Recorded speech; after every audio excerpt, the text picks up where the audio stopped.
عمران خان کی اب تک جتنی وکٹیں گر رہی ہیں وہ ہم سب دیکھ رہے ہیں کہ ہر روز کوئی نہ کوئی کسی نہ کسی علاقے پر یہ ہمیں خبر مل رہی ہے کہ آج عمران خان کے فلاں ٹائیگر نے آج وہ استعفیٰ دے دیا اپنے عہدے سے۔ اب یہ جتنے بھی ایم این اے ہیں یہ استعفے دے رہے ہیں، تحریک انصاف چھوڑنے کا اعلان کر رہے ہیں۔ یہ اب یہ دیکھیں کہ یہ اب فوج کے ڈر کی وجہ سے یہ تحریک انصاف چھوڑ رہے ہیں، یا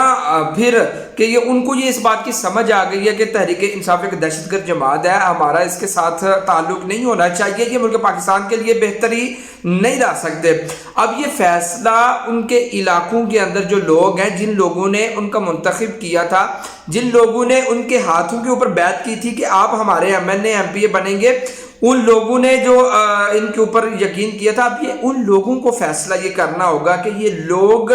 کس ڈر کی بنا پر، کس وجہ سے عمران خان کو یہ اس کی پارٹی کو استعفیٰ دے رہے ہیں۔ ایک بات تو یہ ہے، اب یہ فیصلہ ان لوگوں کو کرنا ہوگا۔ دوسرے نمبر پر دیکھیں، جو لوگ ہمیں روز گالیاں دیتے ہیں نا دن رات کہ یہ جی لبیک والے ایسے ہیں، جی یہ فلاں ایسے ہیں، یہ ایسے ہیں، ہم آج بھی آپ کو یہ کہتے ہیں کہ دیکھیں کہ آپ لوگ ان کی باتوں پہ لگ گئے، ان کی باتوں پہ لگ کے جو آج آپ لوگوں کے پیچھے بھی نہیں آ رہے، جیلوں کے اندر بھی نہیں آ رہے، اور ان کی باتوں پہ لگ کر آپ لوگوں نے پورے ملک کو جلایا۔ ان کی باتوں پہ آ کر جو لوگ آج اسی پارٹی کو چھوڑ بھی رہے ہیں، جو لوگ جیلوں کے اندر جا رہے ہیں، وہ وہاں پر بھاگ رہے ہیں کہ دوبارہ ہمیں پھر جیل کے اندر نہ ڈال دیا جائے، یہ لوگ آپ جیل برو تحریک بھی کر رہے تھے، یہی لوگ کہہ رہے تھے ہم آزادی لے کے چھوڑیں گے، یہی لوگ کہہ رہے تھے کہ ہماری گردنیں کٹ جائیں گی، ہم عمران خان کے سپاہیوں میں عمران خان کا ساتھ نہیں چھوڑیں گے، لیکن ایک جنرل سے منیر کا ڈنڈا چلا تو سب کچھ آپ کے سامنے ہے۔ تو میں یہ کہہ رہا ہوں کہ جو لوگ ہمیں دن رات گالیاں دیتے ہیں، وہ سوچیں آج کہ یہ لوگ